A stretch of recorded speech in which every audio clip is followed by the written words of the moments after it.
दोस्तों नमस्कार, मैं हूं आलोक बिल्कुल, पाठक। आप देख रहे हैं खबर दस्तक।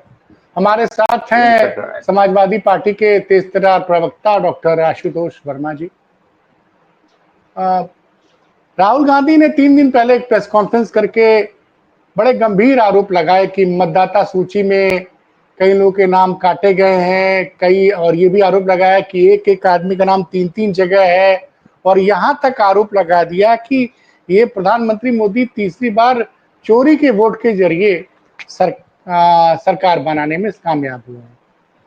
और उसके उन्होंने तमाम डाटा दिया, कर्नाटक का एक लोकसभा का डाटा दिया कि वहाँ पे 1 लाख वोट गायब कर दिए गए और भी तमाम तरह के डाटाज उन्होंने दिए, उस पे तमाम डिस्कशन चल रहे हैं। लेकिन उत्तर प्रदेश के पूर्व मुख्यमंत्री अखिलेश यादव लगातार चुनाव आयोग के खिलाफ मोर्चा खोले हुए और वो तथ्यों के साथ बात करते हैं। जैसे बार-बार चुनाव आयोग इलेक्शन कमीशन को चुनाव आयोग जो है इलेक्शन कमीशन चैलेंज कर रहा है राहुल गांधी को कि आप जो भी शिकायत है एफिडेविट पे साइन करके हमको दीजिए और राहुल गांधी की कांग्रेस उससे पीछे हट रही है, राहुल गांधी भी पीछे हट रहा है, साफ दिख रहा है। लेकिन यहाँ उत्तर प्रदेश में मामला हुआ था 2022 में, जब अखिलेश यादव ने आरोप लगाया कि मुस्लिम यादवों का नाम काटा गया। चुनाव आयोग ने बोला सबूत दीजिए, तो 18,000 लोगों के नाम और बाकायदे शपथ पत्र के साथ चुनाव आयोग को अखिलेश यादव और उनकी पार्टी ने दिया था और आज तक उस पर कोई जवाब नहीं आया। तो आशुतोष जी, आपकी पार्टी तो लगातार इस मुद्दे को उठाती रही है। आपकी पार्टी ने एफिडेविट भी दिया और अब लगभग 2 साल का समय होने जा रहा है, लेकिन चुनाव आयोग ने अब तक कोई जवाब नहीं दिया। तो आपका एक तो ये कि राहुल गांधी अलग क्यों खेल रहे हैं? जब कांग्रेस समाजवादी पार्टी ये मुद्दा उठा रही थी, तब कांग्रेस क्यों नहीं इस मुद्दे पर आपके साथ आई थी? और अब क्यों चाहती है कि सारा विपक्ष उनके साथ है? धन्यवाद आलोक जी। और मुझे लगता है कि एक अच्छे पत्रकार के नाते आपने जो सवाल पूछा है, ये बहुत गूढ़ सवाल है। ये दुनिया सब जान रही है कि धांधली हो रही है और कहाँ हो रही है, लेकिन ये जो राजनीति के बीच का सवाल है, ये आपका बड़ा उम्दा सवाल है। देखिए, जब 2022 का इलेक्शन हुआ था, तो ये उसके बाद से हम लोगों को कुछ चीजें इस तरीके की बार-बार हो रही थी और चर्चाओं में आ रहा था, कहीं न कहीं कुछ परेशानियां हैं। तो हम लोगों ने सारे विधानसभा अध्यक्षों के माध्यम से, अपनी टीम के माध्यम से, माननीय अखिलेश यादव ने एक टीम बनाई जिसमें इस तरीके के नाम जोड़ने और नाम काटने वाली प्रक्रिया के हम लोगों ने अध्ययन किया और लगभग हम लोगों ने 18,000 ऐसे नाम जो एक विशेष जाति के हैं, उनके कटे हुए नामों को इकट्ठा किया एफिडेविट के साथ में। एक एक फॉर्म पे हमने उस पे चुनाव आयोग पे एफिडेविट लगाया और पूरा पुलिंदा बना के हम ऐसे लेके गए थे स्टेट कमीशन, इलेक्शन कमीशन में। और आलोक जी, आप बात मानिए कि वो वैसे का वैसा ही रिसीविंग के साथ में वहीं रखा, उस पर एक एक्शन नहीं हुआ। ठीक है, उपचुनाव आया।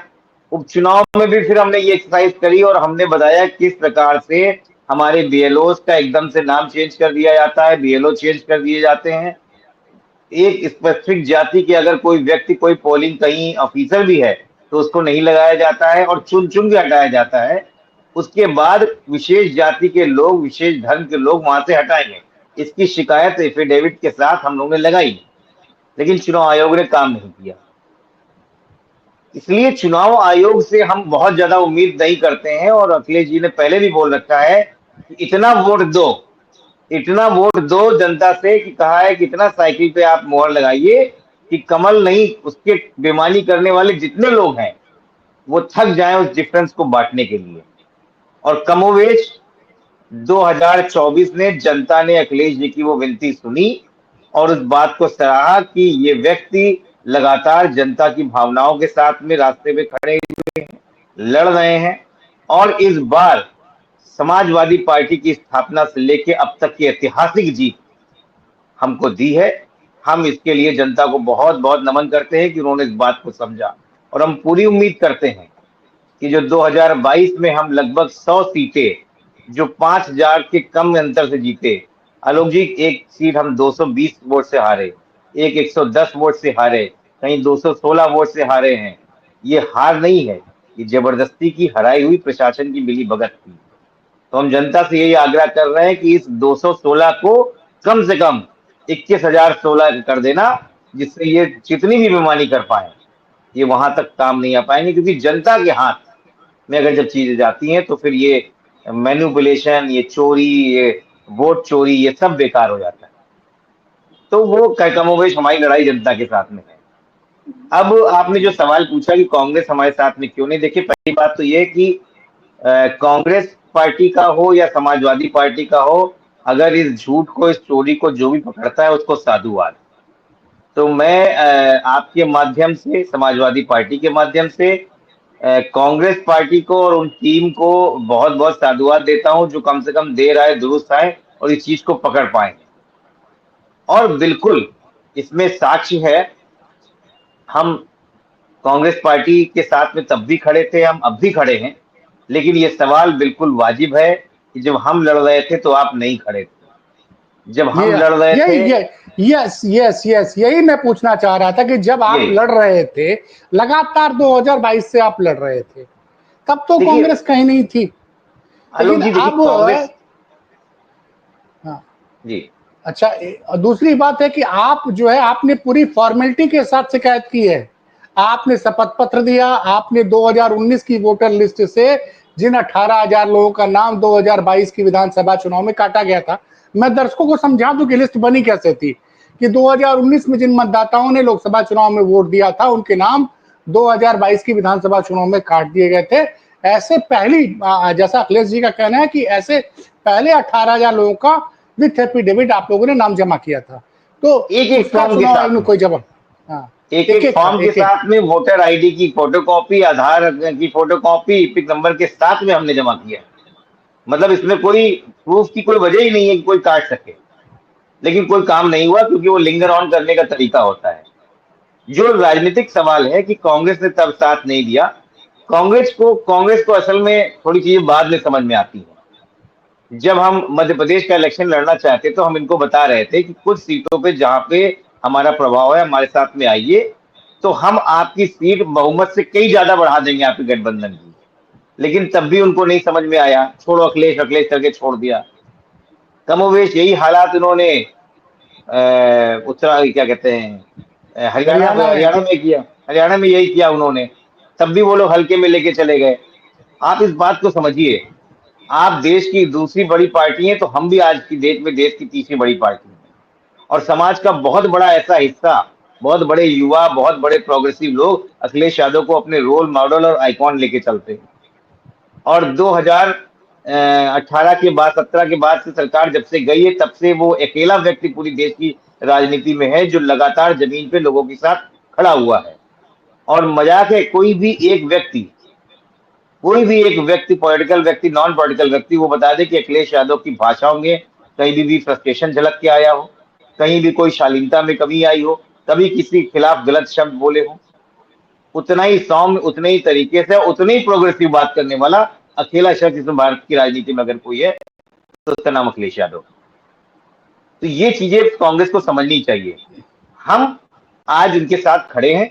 और मैं अभी आपको बता दूं कि हाल ही के दिनों में जब राहुल गांधी ने एक प्रेस कॉन्फ्रेंस करी है, तो उस प्रेस कॉन्फ्रेंस को हम लोगों ने बहुत ढंग से सुना और काफी समझा। और क्योंकि आज आपने बात उठाई है, तो उन्होंने एक व्यक्ति का नाम लिया था जिसका नाम था आदित्य श्रीवास्तव। उन्होंने नाम लिया था कि ये आदित्य श्रीवास्तव एक ऐसा नाम है जिसका नाम लखनऊ की पूर्वी विधानसभा 173 में वो वोट डालते हैं।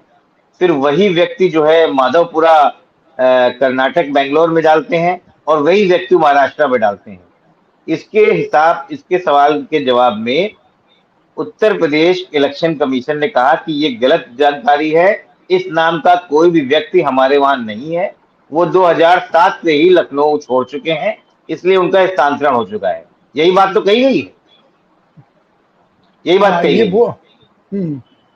ये मैं आपके दर्शकों को एक ये नियमावली दिखा रहा हूं, ये अगर दिख रही हो, ये 2025 की है। देखिए इसमें डेट लिखा हुआ है 2024-25।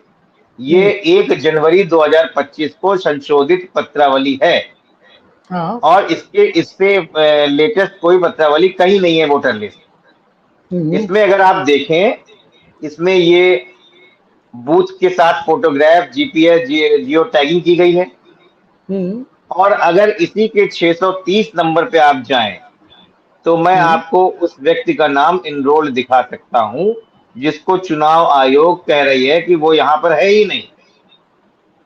आप ये देखिए, आपके दर्शकों के लिए ये नाम है आदित्य श्रीवास्तव, दिख रहा है आपको? हम्म, आदित्य श्रीवास्तव, पिता का नाम एसपी श्रीवास्तव, मकान नंबर 19/812, आयु 39, लिंग पुरुष, और उसका यूआई इपिक नंबर है FFP64374040। हम्म। ये लेटेस्ट है। उसके बावजूद चुनाव आयोग मना कर रही है कि नहीं, इस प्रकार का कोई भी व्यक्ति हमारे साथ नहीं है। तो अब आप बताइए आलोक जी, अब इससे ज्यादा और आप क्या कर सकते हैं? मुझे लगता है कि ये हद हो गई है, और वो सुनने को तैयार नहीं है। तो हम लोग क्या कर सकते हैं? हम लोग जनता के पास अगर ना जाएं तो और क्या करें, क्या किया जाए? नहीं नहीं, जब एक हम तो लोगों ने वहां पे जाके सर्च भी किया तो ये उस व्यक्ति का मकान नंबर है 19/812। ये देखिए, आपको आपकी स्क्रीन पे भी मैं दे रहा हूँ, क्योंकि हमारी विधानसभा में है, हमें पता है इनके बारे में, हम जानते हैं ये भाजपा के समर्थक हैं, हम जानते हैं। हमारी बार बार कोशिशें यही रहती हैं कि ऐसा गड़बड़ सिर्फ उन्हीं वोटरों के साथ क्यों होता है जो भारतीय जनता पार्टी के समर्थक हैं या भारतीय जनता पार्टी कार्यकर्ता है। समाजवादी पार्टी का कोई तो ऐसा कार्यकर्ता नहीं मिल जाता है जिसके 4 वोटर आईडी कार्ड लेके घूम रहे हो। देखिए, तो ये तो आपके वोटर चुनाव नहीं, ये आयोग तो कहीं आपके ना कहीं इन सब सवालों को एड्रेस करने से फेल हो रहा है और अपनी नाकामी छुपा रहा है। ये इस लोकतंत्र के लिए काला धब्बा है। नहीं, आज अखिलेश जी ने फिर से वो तमाम आंकड़े पेश किए हैं। और आपको याद होगा, दर्शकों को याद होगा कि जो 20 नवंबर 2024 को 9 विधानसभाओं में उपचुनाव हुए थे, उसमें जिस तरह के दृश्य देखे गए थे, कुंदरकी में कुंदरकी का दृश्य था, और कानपुर की सीसा मऊ का था, फिर आपका अंबेडकर नगर का था, कि कई जगह पे पुलिस जो है मतदाताओं को रोक रही है। और कई जगह जरूरत से ज्यादा, मतलब भाजपा का वोट, आज तो उन्होंने आंकड़े के साथ शेयर किया कि भाजपा का वोट शेयर अचानक से बढ़ गया। इस विधानसभा में भाजपा का वोट शेयर 25 से 30% हुआ करता था, 35% हुआ करता था। वो पिछले 3 चुनाव का उन्होंने डाटा दिया है, 2022 का, 2024 का और 2019 का। और उसमें 2000 चुनाव आता है तो वो जो वोट परसेंटेज बीजेपी का जो है, वो 30-35 से बढ़कर 62% हो जाता है, और सपा का वोट परसेंट घट जाता है। और कुंदरकी का विशेष रूप से जिक्र किया, कुंदरकी मॉडल जो था कि तमाम लोगों को, और ये भी एक ऑडियो रिकॉर्डिंग वायरल हुई थी कि किस तरह से अधिकारी बता रहा था कि उनका कहना था कि अधिकारियों के जरिए मिल्कीपुर अयोध्या में फर्जी वोटिंग कराई गई। तो ये भी तमाम आरोप लगाया कि भाजपा न सिर्फ वोटर लिस्ट से नाम कटवाती है, बल्कि लोगों को वोट डालने से रोकती है। तो ये चीज तो आप लगातार कहते आ रहे हैं, फिर आज वही बात अखिलेश जी ने दोहराई है। तो इसका क्या मतलब, इससे क्या फर्क पड़ता है, मैं समझना चाह रहा हूं। क्योंकि ये बात तो लगातार आप कह रहे हैं, जब से विधानसभा उपचुनाव में आप 10 में से सिर्फ 2 ही सीटें जीतने में कामयाब हुए थे, और जबकि आपके हिस्से में 4 सीटें थी, 2 सीटें आप हार गए थे। जी, देखिए आलोक जी, अखिलेश जी ने जो आज डायग्राम पेश किए हैं, स्टैटिकल डायग्राम पेश किए हैं, जिसमें दिखाया है कि भाजपा 2012 में, मैं खुदर की विधानसभा में हूँ, तो भाजपा के वोट परसेंट 22% के आसपास था। जो 17 हम्म, में उनकी बड़ी सबसे ज्यादा बड़ा वो जो 30-35 के पास गया, 22 में फिर घट के 30 के पास गया, और 24 के बाईपोल में 77% बढ़ गया, हम्म, और हम 46 से 12% आ गए। ये कुंदरकी में ये बात समझ में नहीं आती, क्योंकि हम लगातार इसको जीतते चले जा रहे हैं। इसी तरीके से रामपुर में उनका वोट प्रतिशत 2012 में 6% था, और हम्म, 2022 के चुनाव में 62% हो गया। मतलब हाँ। कोई कह सकता है कि 10 गुना वोट परसेंट बढ़ गया और बाकी विपक्षी पार्टी खराब नहीं कर रही है, समाजवादी पार्टी खराब नहीं कर रही रामपुर में। आप इस बात को समझिए, यहाँ पे कहानी नहीं, देखिए, थोड़ी सी मैं दूसरी है। यहाँ पे एक चीज करेक्शन करना चाहूंगा कि जी। जो वोटिंग परसेंटेज था कुंदरकी में और रामपुर दोनों में काफी कम हो गया था। हम्म। विधानसभा चुनाव में वोटिंग परसेंटेज 65% के करीब था, और उपचुनाव में जहां तक मुझे याद आ रहा है वो 40% के आसपास था। तो ये भी तो हो सकता है कि आपके वोटर वोट करने ही नहीं निकले, कि चलो यार उपचुनाव है, जीत जाने दो, भाजपा को क्या जाता है। देखिए आलोक जी, पहले तो कि हमारे वोटर को वोट नहीं करने के निकले, ये बात तो हम मान नहीं सकते, क्योंकि 92 से लेकर एक ऐसी पार्टी अकेली है, समाजवादी पार्टी। अगर एक वोट भी पड़ रहा है तो साइकिल का वोट पड़ रहा है। और हमारे कार्यकर्ताओं में कभी आपने कमी नहीं पाई होगी, इसीलिए बहुत सी पार्टियां आई और साइड में चली गई। समाजवादी पार्टी की साइकिल न रुकी है, न रुकी थी, न रुकेगी आगे। लेकिन हाँ, वोट नहीं डालने दिया गया, वो तो आप सबने देखा कि उत्तर प्रदेश में एक जाबाज पुलिस ऑफिसर ने पिस्तौल डाल के बीच चुनाव में दो महिलाओं के सामने तान के, ये पूरे विश्व ने देखा। और पूरे विश्व ने देखा कि भारत जैसे लोकतांत्रिक देश में वहां का अगर सीएफ चीफ जो है वो पिस्तौल लगा के औरतों के सामने रोकता है चुनाव में, तो ये लोकतंत्र की क्या ही बात की जाए, हम उस पर बहुत डीप में नहीं जाते हैं। लेकिन बात यह है कि ऐसा क्या हो रहा है। और इसमें एक गूढ़ बात और देखने की बात है। लगातार आप दो चीजें देख रहे हैं कि जब चुनाव, देखिए समाज का डिवीजन जो चुनाव में दो पार्टियों के बीच में है उत्तर प्रदेश में, या तो भाजपा और या फिर सपा। तीसरा कोई नहीं है। तीसरा जो भी आता है वो या तो हमारी तरफ रहे या तो उनकी तरफ रहे। तीसरे का कोई अस्तित्व है नहीं। ये बसपा ने भी करके देख लिया, ये कांग्रेस ने भी करके देख लिया है। तो जब इतना बड़ा पोलराइजेशन है, उसके बाद एक चीज आपने देखी कि दोनों जब लड़ते हैं चुनाव तो वोट प्रतिशत अपने आप बढ़ जाता है। और जब वोट प्रतिशत अपने आप बढ़ जाता है तो हमारा बढ़ता है 5%, लेकिन भाजपा का बढ़ता है 25%। इस पे आप गौर कीजिए। जहां कहीं चुनाव 40-40% में हुआ करता था, वहां चुनाव हो रहा है 75% तक। और उस 75% में जो ये 35% का उछाल आया है, तो भारतीय जनता हम समाजवादी पार्टी का बढ़ा है 5%, लेकिन भाजपा का बढ़ गया है 15%। ये बड़ी चालाकी है, जिससे समाजवादी पार्टी उंगली भी ना उठा पाए कि भाई बढ़ा तो हमारा ही है। जैसे हम और आप नहीं चुनाव नहीं लड़ते हैं, नहीं नहीं, एक आशुतोष जी छोटा सा मैं आपके एग्जाम्पल मैं समझिए आलोक जी। इस बात हम्म, में बहुत बड़ी चीज है। हमारा एक अनुमान होता है कि इस विधानसभा में हमको लगभग 1.5 लाख वोट मिलेंगे। और जब चुनाव का रिजल्ट आता है तो हमको 1,65,000 मिल जाते हैं। हम बहुत खुश हो जाते हैं कि हाँ, इतनी हमने उम्मीद की थी। लेकिन भाजपा की उम्मीद करी थी कि वो 1 लाख के अंदर निपट जाएगा, तो पता लगा उसको 2,65,000 वोट मिल जाते हैं। ये जो कहानियां हैं जीत और हार की, इसमें केमिस्ट्री समझने की जरूरत है। और केमिस्ट्री लेकिन इसी के वो बीच में है। लेकिन आशुतोष जी, एक मेरा सवाल है बतौर पत्रकार, मेरा सवाल ये है कि वोटर लिस्ट तो चुनाव आयोग आप लोग को देता है ना। वोटर लिस्ट फाइनल बिल्कुल। होने के पहले ड्राफ्ट आता है, तो तब आप क्यों नहीं ऑब्जेक्शन करके ढूंढ पाए? जैसे 2022 का चुनाव था, तो उसके पहले आपके पास वोटर लिस्ट दिया गया, वो वोटर लिस्ट आपने देखी, आपने ओके की, तब ना वो पीडीएफ बना, फाइनल बना। तब आपके कार्यकर्ता क्या नहीं ढूंढ पाए? कई बार नहीं अब देखिए, भाजपा का कहना क्या है कि बूथ, आप क्या एक बूथ पे ढूंढ रहे हो, उस बूथ पे नाम नहीं दूसरे बूथ पे चला गया। आप कह रहे हैं नहीं भाई, नाम काट दिया गया। अरे भैया, वोटर बूथ नंबर 1240 की जगह 1245 में नाम चला गया, और आप कह रहे हैं 1240 में नाम कट गया। नहीं नहीं, तो देखिए ये, आलोक जी जैसे अभी देखिए जो। अभी अभी आप लोग ऐसा कीजिए, मतलब मेरा कहने का मतलब है कि जैसे अभी चुनाव आयोग कह रहा है, अभी महाराष्ट्र की बात हुई थी, महाराष्ट्र में दूसरी बार आरोप लगा राहुल गांधी ने, तो महाराष्ट्र में कांग्रेस इलेक्शन कमीशन ने दिखा दिया कि भाई हमने तो वोटर लिस्ट आपको भेजी थी, आपने चुनाव के पहले तो ऐतराज नहीं किया, जब आप चुनाव हार गए तब आप वोटर लिस्ट पे ऐतराज कर रहे हैं। तब क्या आपके कार्यकर्ता सो रहे होते हैं विपक्ष के? मतलब मैं आपकी बात नहीं कर रहा हूं, नहीं वो नहीं, एक अलग बिल्कुल मुद्दा है। ये अलग मुद्दा है बिल्कुल कि ठीक। उपचुनाव में आपको वोट डालने नहीं दिया गया। लेकिन ये भी देखा गया है कि जैसे रामपुर में उपचुनाव हुआ 2022 में, आजमगढ़ में उपचुनाव हुआ 2022 में, यही उपचुनाव हुए थे ना जो बड़े फेमस हुए थे। रामपुर जी। विधानसभा उपचुनाव, आजमगढ़ कुदरती। लोकसभा उपचुनाव और रामपुर लोकसभा उपचुनाव। लेकिन हाँ जब 2024 में आम चुनाव हुआ तो वहां क्या हाल हुआ? वहां भाजपा जी। बुरी तरह से हारी। आजमगढ़ ठीक बिल्कुल है, लोकसभा उपचुनाव वो जीत गए थे 8,000 वोटों से, लेकिन धर्मेंद्र यादव फिर उसी लोकसभा सीट से 1.5 लाख फिर से से जीत ज्यादा गए। वोटों से जीतते हैं। जी। तो ये कहीं ना कहीं आपकी कमी नहीं है कि आपके कार्यकर्ता, आपके बूथ वर्कर ध्यान नहीं देते हैं कि भाई चुनाव आयोग जब वोटर लिस्ट फाइनल करने के पहले ड्राफ्ट भेज रहा है तो उसको हम ढंग से देखें? क्या नहीं ये देखिए लग रहा है आलोक जी, कि हाँ, आलोक जी देखिए इसमें दो चीजें हैं। क्या जिस लेवल पे हम लोग अब सोच रहे हैं, हम कभी सोच पाए थे कि चुनाव आयोग के साथ मिली भगत होके इस तरह से भी काम हो सकता है? क्या आप सोच सकते हैं लोकतंत्र में मुख्य पक्षी पार्टी का जो राष्ट्रीय अध्यक्ष है वो लगातार अपने ट्विटर हैंडल से, अपने प्रदेश अध्यक्ष के माध्यम से अब लगातार हम शिकायत भेज रहे हैं, हाउस पे एक्शन भी नहीं हो रहा है।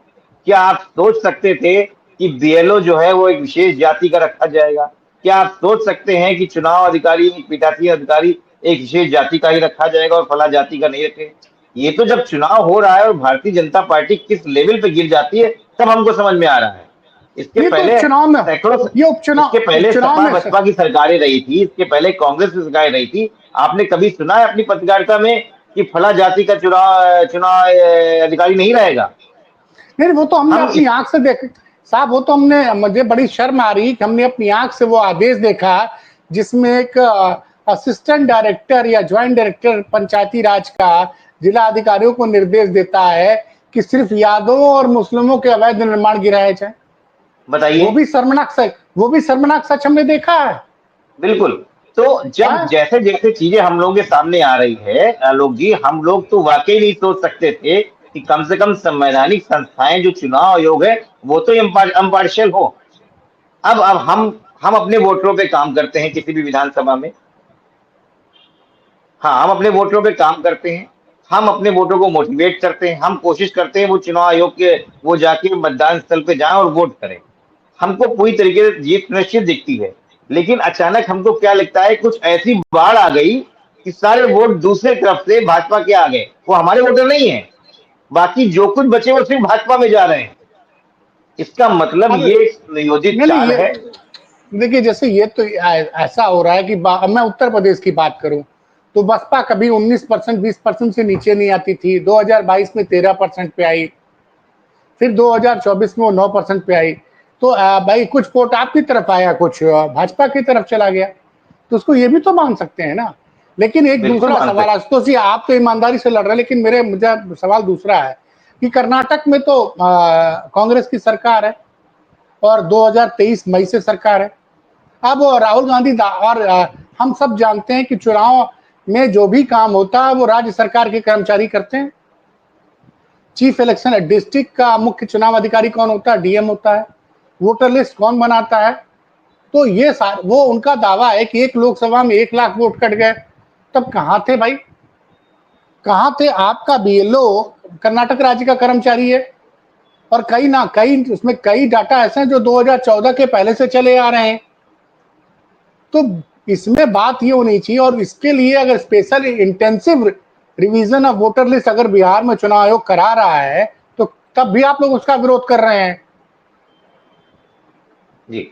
जो मैं सर आता का हूँ। विरोध, और ये मैं कर्नाटक में एक चीज, 2014 से लेकर 2024 तक आधे समय तक कांग्रेस की सरकार, वर्तमान में भी कांग्रेस की सरकार है और बीजेपी की भी सरकार रही है। मान लीजिए आप 9 देखिए साल से मैं, सत्ता में नहीं है उत्तर प्रदेश में, जी, तो अब मैं आपको बताता हूँ। देखिए ऐसा ऐसा होता है कि जब चुनाव आयोग अपनी पुनरीक्षण प्रोग्राम कराता है तो लगातार नाम को काटना जोड़ना या एक नॉर्मल प्रक्रिया है, ये सब सब चुनाव पूरा करता रहता है और पूरे साल भर चलती रहती है। लेकिन उसमें आपका काम क्या होता है? एज अ पॉलिटिकल पार्टी हमको काम देना होता है कि अगर हमारे बूथ पे ये 1300 वोट हैं, जिसमें 600 700 वोट हमारे हैं, ये इंटैक्ट रहे। अगर हमने जो बूथ एजेंट बनाया है वो कह रहा है कि फलाने का नाम जोड़ना है घटाना है, वो फॉर्म भर के कर दिया जाता है। लेकिन अगर साजिशन कोई इस कामों में कर रहा है कि इस 1200 वोट को हर बूथ पे हम 100 वोट एक्स्ट्रा डाले दे रहे हैं। देखिए बहुत माइक्रो लेवल पे मैनेजमेंट है, ये छोटा नहीं है। ये हम हर बूथ पे 100 वोट एक्स्ट्रा बढ़ा रहे हैं। बढ़ाने में कभी किसी को दुख दुख नहीं लगता है, काटने पे आप ज्यादा एक्टिव होते हैं। लेकिन बाद में पता चलता है कि यही 100 नाम यहाँ भी बढ़े हुए हैं, यही 100 नाम जो है गोरखपुर में भी बढ़ रहे हैं, यही 100 नाम जो है वो अलीगढ़ में भी बढ़ रहे हैं, और यही 100 नाम जो है वो प्रतापगढ़ में भी बढ़ रहे हैं। ये कैसे हो सकता है? ये तभी हो सकता है जब ऊपर के अफसर कुछ लोग पहले से प्लान करके इस पर कर सकते हैं। और 2014 के बाद से ही क्यों हो रहा है? इसके पहले क्यों नहीं होता था? नहीं नहीं भैया, मैं ये जो 2017 तक तो उत्तर प्रदेश में आपकी सरकार थी। मैं नहीं, वो आपको ठीक है।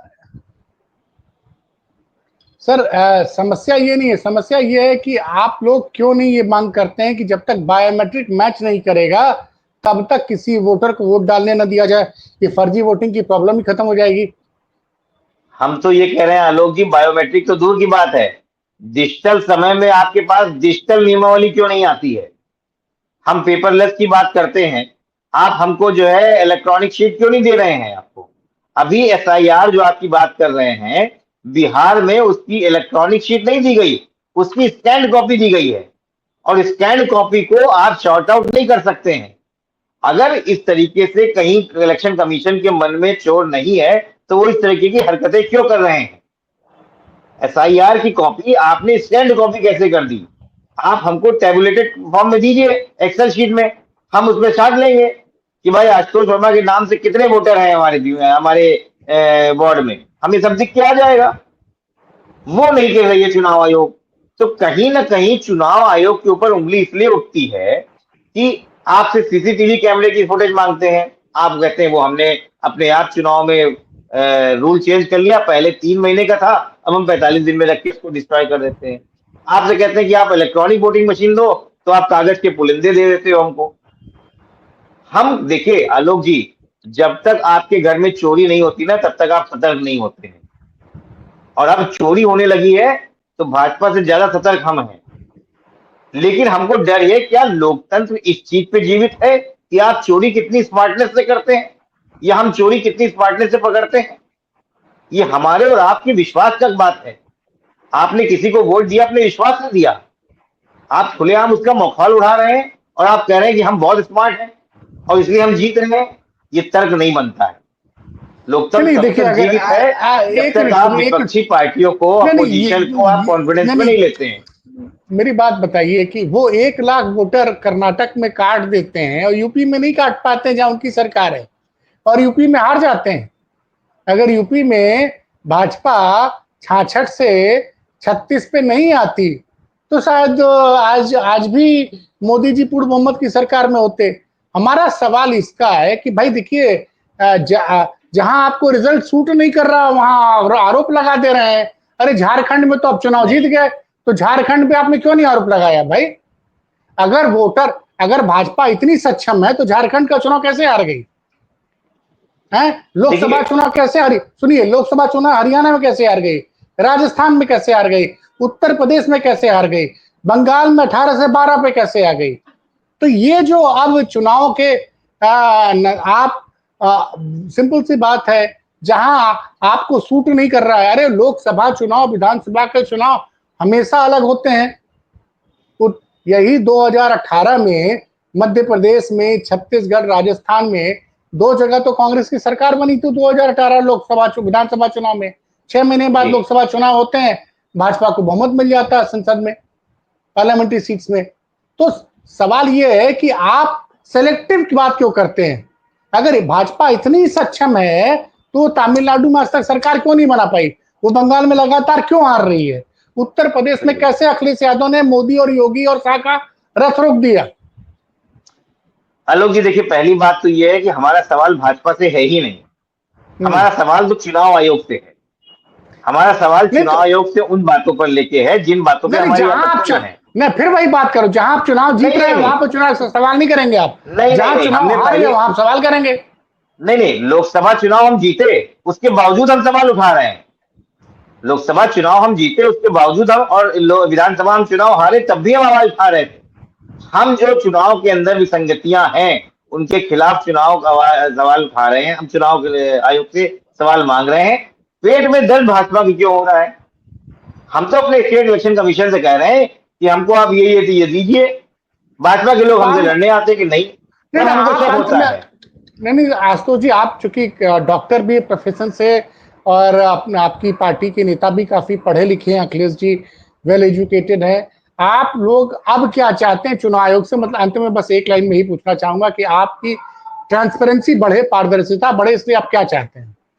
देखिए, हम बहुत साफ तरीके से चाहते हैं कि उत्तर प्रदेश के चुनाव के पहले जो चुनाव की वोटर लिस्ट है वो पूरी तरीके से डिजिटलाइज की जाए, उसका एक्सेस सारी पॉलिटिकल पार्टीज को मिले, और कम से कम ये देखा जाए कि जातियों के हिसाब से, धर्म के हिसाब से किसी का नाम कटना या जोड़ा ना जाए, और वहां पे चुनाव अधिकारियों की पोस्टिंग उसके हिसाब से ना लगाई जाए।